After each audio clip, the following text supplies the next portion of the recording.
I'm just wondering whether, if one were to try to read the books, is there one book perhaps which, at the risk of sounding daft, is the easiest one to read?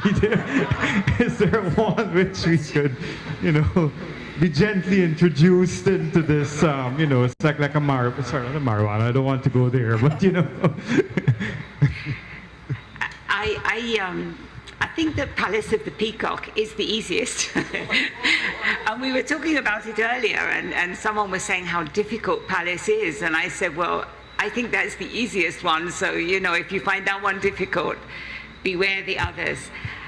Personally, I find Palace is just majestic. I think they do present a challenge, so maybe I could comment on reading Wilson Harris. And maybe I could answer the question asked as to which one is probably easier or which one is a good entry point. I would say Slippers of Roraima, because it is done in the way of the folk tale, and once you get a hang of it, you could move on and read. Secondly, I would like to say that reading Wilson Harris is not a task to be completed. It's not going to be finished, right? And so you read, and let us say you read the first chapter of Palace of the Peacock, don't put it down. Read that part again. So he challenges your ways of reading. So maybe you're not going to get to the end of the book by the end of the night or the end of the week, but there is some kind of motivation, understanding that comes. And maybe I'm going to go to the Bible. You read in part, understand in part, put the pieces together. I sat here, I remember the time when I first came to Guyana in 1955.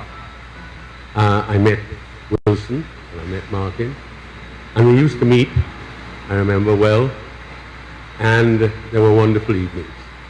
And Martin used to read his work, and Wilson used to read his work.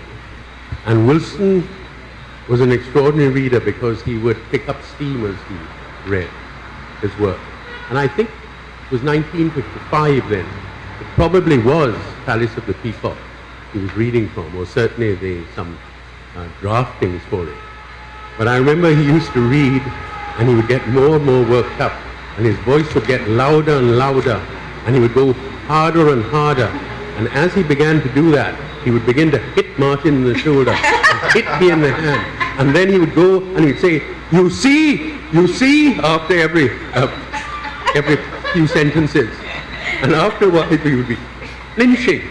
And then at the end, he would say, you see? And I said, Wilson, I'm not sure I see, but I certainly feel. One of the points he makes, and I know this from doing my own research, is this idea, the actual form of the novel itself is needed kind of completely re-articulating in the Caribbean. If you think about the idea of the form of the novel is to take a person and run them through time, run them through time and space to see what happens to them. And it is the idea of freedom that this person is able to move around in time and space. But yet the very idea of a slave runs completely counter to that. How can you have a novel with this idea of running someone through time who's a slave, who can't move around? Okay? And Harris points that out. It's there in his essays. And I think his work like this is kind of undervalued. So I would encourage you. They are difficult, right? There's no question about it. But I think they're rewarding, and there are points like this that he makes that are so valuable to us. So yeah, thanks. I'd like to add just something to what Mark was saying there. That just as he breaks the timeline in the novel, he also does away with this idea of character being clearly delineated. Now, and it's true. It's like a life spirit that flows into us and out of us and into other people. And Harris captures that. It's in Palace. You can find it right there in Palace. That I can't remember it so well, but somebody will open his mouth and another person's voice comes out. So he does away with that idea of the clear outline of personality and says that, in fact, rather than looking for a sense of individuality and who I am, we should be looking for community and who we are together. Reading Harris to me is like listening to music. Don't stop and try to figure out what's going on in any sentence, because you will stop right there and never recover. So you read as how the water flows along a river, and somewhere or the other, some sentence, some statement, a single word will hit you, and that will take you on. We've been talking about the early novels as being the simple, easy ones to read. One of my favorites is The Far Journey of Udin, because for me it is about the East Coast. Everything you can think of about the East Coast, Far Journey of Udin. And lastly, for me, the work that sums up Harris is really his last novel, The Ghost of Memory, I think is the name of it. And that is, to me, is something totally fantastic. It is something which I have to go back and read again.